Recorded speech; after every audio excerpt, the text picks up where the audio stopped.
Good morning, students. So, in a previous lecture, we have studied the types of amino acids, basic, acidic and neutral, and essential and non-essential amino acids, and the physical properties, and of course Zwitter-ion formation. Very important question for board examination. Explain Zwitter-ion formation of amino acids. Clear? In this lecture, we will study the structure of proteins.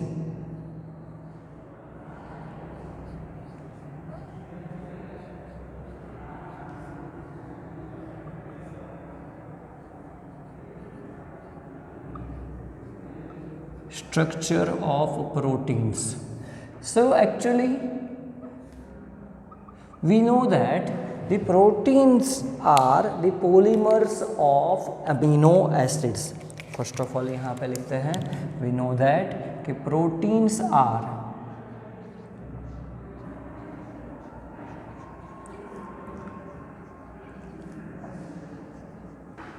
the polymers of amino acids. So 1, 2, 3, 4, 5, 6 ऐसे बहुत सारे amino acids एक दूसरे के साथ combine होके क्या बनाएंगे? Polymer. That means amino acids का पोलीमर है, उसको क्या बोलेंगे हम? प्रोटीन बोलेंगे. They are known as protein. So first of all मैं एक बेसिक एग्जांपल लिख रहा हूँ अल्फा अमीनो एसिड का कि RCH COOH and the same carbon is attached with amino group. So this is the structure of alpha amino acid. Now if I put the side chain as hydrogen, तो फिर क्या हो जाएगा? Structure कुछ ऐसा बन जाएगा NH2 CH2 COOH. This is the very basic structure of glycine amino acid. बहुत ही basic amino acid है glycine. If R हम लोग लेते हैं alkyl group, methyl group, then structure कुछ इस तरीके से हो जाएगा NH2 CH2 CH CH3 COOH. The name of the compound is alanine. Now we will discuss about how two amino acids are combined together.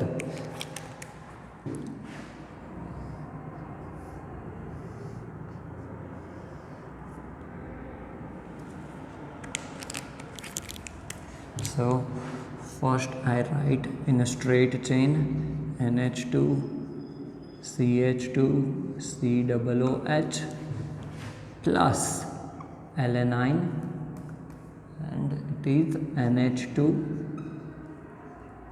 CH CH3 COOH. So in polymer chapter we have studied that the carboxylic group eliminates OH from it, and the hydrogen of amine group is eliminated. Hydrogen of amine group is eliminated, and it forms water molecule. It forms water molecule. And जो भी elimination हुआ है वो दोनों eliminate एक दूसरे के साथ अटैच्ड हो जाएंगे. सो फॉर्मेशन कुछ इस तरीके से होगा NH2 CH2. चलो मैं उसको डिफरेंट पेन से दिखाता हूँ. C double bond O and H.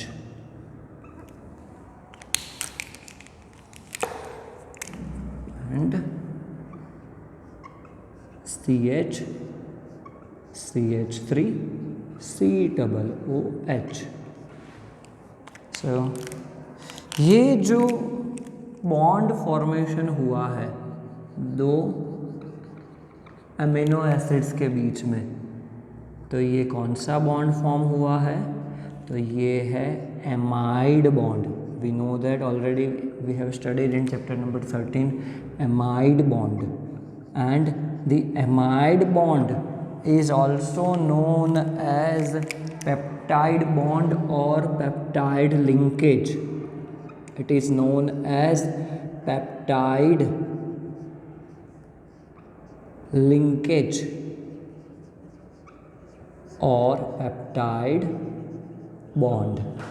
So when two amino acids combine together, they form by a peptide linkage. They attached via peptide linkage और peptide bond। इस तरीके से फॉर्मेशन होगा सारे अमीनो एसिड्स का, बराबर। सो क्लियर है, simple है। सो अगर ऐसे दो अमीनो एसिड यहाँ पे बोल सकते हैं, ये क्या हो जाएगा? इसका शॉर्ट नाम हो जाएगा GLY and ALA, glycyl and alanine. Amino acids दो एक दूसरे के साथ कंबाइन हुए, क्लियर। सो ऐसे अगर अमीनो एसिड, नंबर ऑफ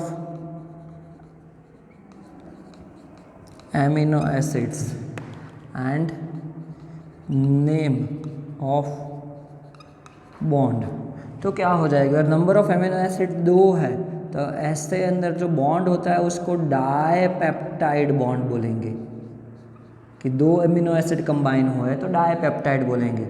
तीन है तो ट्राईपेप्टाइड बॉन्ड बोलेंगे, ट्राईपेप्टाइड बॉन्ड।